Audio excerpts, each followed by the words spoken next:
Ini negara demokrasi. Bu Susi senang ngeledakin kapal, tiba-tiba disuruh jangan ngeledakin. Nah ini orang lupa, disuruh inget. Kalian ini gimana sih? Orang udah lupa disuruh inget. Apa bedanya kalian sama orang yang ngelarang ngeledakin kapal?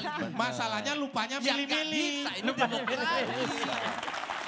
Siapa yang tidak kenal dengan julukannya, ini adalah pengacara 30 miliar, kemudian juga Raja Pilot, pengacara selebriti juga, dan sekarang menjadi pembawa acara televisi, Hotman Paris Hutapea.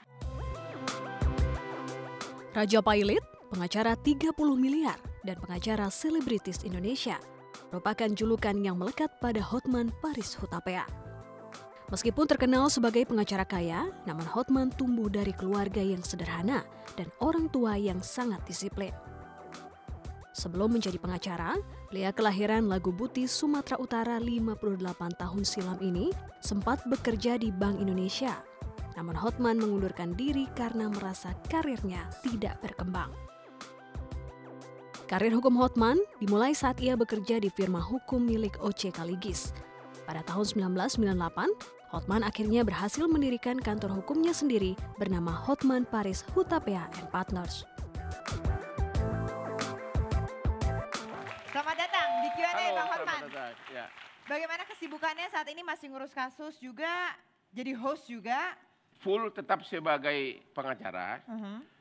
Kalau kita sudah 30 tahun praktek, untuk menganalisa kasus apapun, tidak perlu lagi waktu terbuang, udah langsung itu otomatis. Sudah legal minds gitu loh. Oh ini lawan yang tadi. Ada term katanya Hotman proof gitu kalau di dunia legal. Betul nggak tuh Bang katanya seperti itu? Hampir semua kasus-kasus kakap internasional commercial law, presidennya berasal dari kantor saya. Oke. Jadi perlu dikasih tahu juga, tadi sempat sebelum kita mulai take, Bang Hotman diminta copot cincinnya, tapi Bang Hotman nggak mau karena ini adalah signature-nya. Coba kita That's lihat me. Bang. Ini adalah Bang Hotman begitu dengan cincin-cincinnya. Jadi kalau nggak pakai ini nggak Bang Hotman begitu. There is a business reason. Saya hidup dalam konflik. Saya kadang-kadang menghadapi bule-bule pengacara di arbitrase di Singapura yang kadang-kadang misalnya dulu bayangin dia pengacara bule POC Belanda, sombongnya bukan main. Dilihat ada Melayu datang. Tapi begitu saya masuk ruangan di meeting, bunyi berliannya sama sepatunya begini, dasinya Stefano Ricci beli Rodeo Drive, dia langsung, who is this guy? It must be with quality. Penampilan menentukan prestasi, begitu. It's not the time for me anymore untuk pamer, not because of that. Baik. I have everything already. Jadi memang I have to do it karena di Indonesia ini terutama banyak benar lawyer bule. Coba tanya lawyer bule, ada yang berani nggak sama saya berdebat? Karena kadang-kadang benar-benar gua kasar juga berani. Oke, tapi sekarang pertanyaannya Bang Hotman berani nggak nih untuk menjawab tantangan pertanyaan-pertanyaan dari para panelis kita? Silakan. Mau orang hukum dulu kalau gitu saya kasih. Kak Asep silakan. Asep, adik kelas gua, ayo. Ya. Bang, abang dikenal pengacara handal, kaya sebuah perkara menang semua. Tapi lain pihak juga, abang suka bawa kan yang cantik-cantik, lucu-lucu, saya hafal semua pacar abang. Gak ada yang gak hafal pacar abang. Bang, apa ada kaitannya nggak cewek-cewek cantik tadi dengan menang perkara? Saya tidak pernah menyogok hakim dengan ngasih cewek. Ya. Cantik-cantik karena memang pertama, waktu perkara kepailitan booming tahun 98-2000, sayalah yang pertama kali memakai presiden, yaitu artis-artis top saya pakai jadi my private PR. Ya. Sophia Lacuba, Cut Keke sama Anissa Tribanwati. Ya. Oh, itu. Dia dampingi saya ke pengadilan, semua bingung kok bisa artis ke pengadilan padahal dia hanya mendampingi, but it's always with the new innovation. Tapi ada satu yang nggak disebut oleh abang dan abang takut sama wanita cantik itu. Saya nggak takut. Saya yakin 8 dari 10 laki-laki berduit selingkuh. Semua serba munafik. Bawa pacarnya ke hotel, habis itu pisah di lobi belakang. I'm not like that. Saya pacaran sama artis itu 6 tahun. Siapa sih? Jalan. Sorry. Makanya saya bilang ada 4 jenis buaya. Buaya cinta, buaya darat, buaya jahanam, buaya danau. Saya buaya cinta. Istri tidak akan pernah berubah jadi istri. Dan always only one. Baik, coba kita lihat. Tadi ngomongin buaya, ada 4 macam buayanya, kita ada videonya nih, silakan. Ada. Sekolah SMP, guru mengatakan menurut biologi ada satu jenis buaya. Setelah 30 tahun sebagai pengacara, ternyata ada 4 jenis buaya. Satu buaya cinta, yaitu istri tetap satu, tapi suka bercinta dengan wanita cantik. Yang kedua, buaya darat, yaitu laki yang istri banyak, bahkan harta gonogininya gak dikasih sama istrinya. Buaya ketiga adalah buaya jahanam, yaitu kawin melulu, istri pertama ditinggal, tapi yang paling parah, anaknya tidak dikasih nafkah. Buaya keempat yaitu buaya benaran di laut. Bang Effendi, Anda laki-laki yang mana? Silakan. Ya, saya mau menanyakan penampilan seorang buaya cinta, misalnya seperti pada malam ini total seluruhnya nilainya berapa nih? Di luar nilai orangnya kan pasti sangat tinggi lah nilainya. Sebenarnya, benar-benar. mohon maaf kepada publik, tapi kalau kalian tanya, ini aja 20 kijang. 20? Ini 13 karat. Ya, ini baru satu. Ini sepatu beli di Champs-Élysées di Paris, di depan toko Hermes puluhan juta. Dan you tahu ini, Rodeo Drive, Stefano Ricci. Puluhan juta lah, nggak ada lagi yang. Jadi semuanya Totalnya $6 million man. Oh nggak nyampe segitulah. Tapi saya tahu ada yang paling murah dari bagian tubuh Abang. Itu apa? Kursi. Ikat mirip, pinggang. kamu Ikat kok mirip? pinggang saya beli dari Proyek Senen karena perut saya gendut. Boleh lihat Bang? Sehingga perlu ikat pinggang yang gampang diudak-udak gitu. Boleh lihat Bang ikat pinggangnya? Ya ini nih, benar-benar ini dari kampung ini.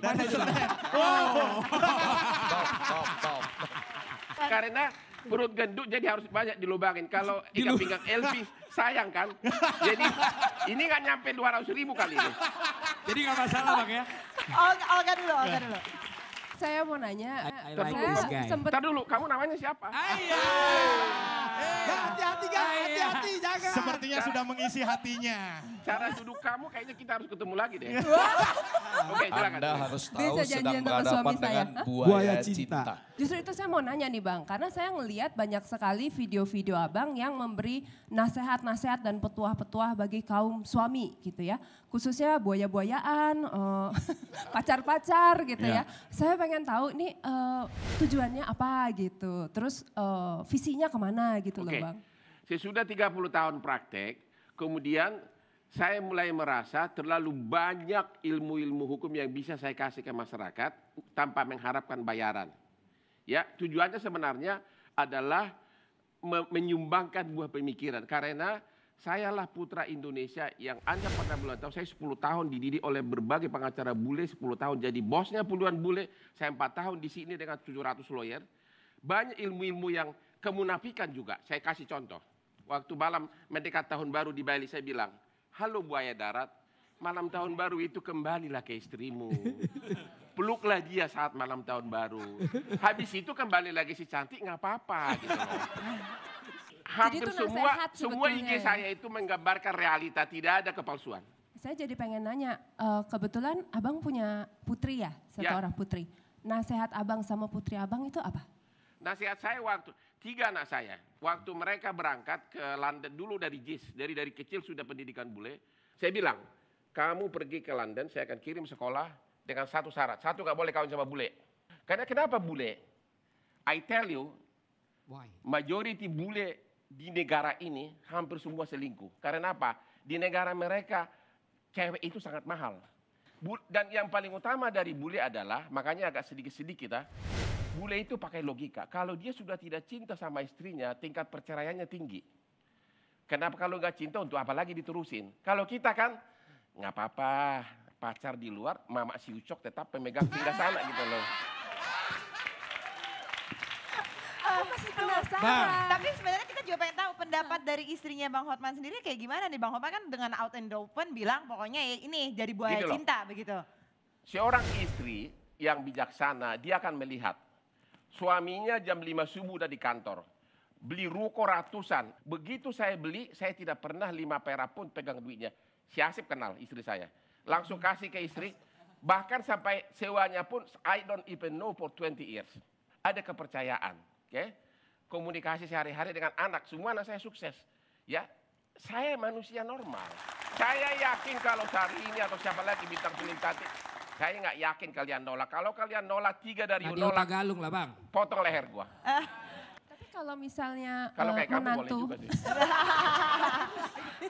kalau misalnya menantu abang seperti itu 8 dari 10 bukan yang 2 dari 10 Itu gimana? Anda nggak bisa.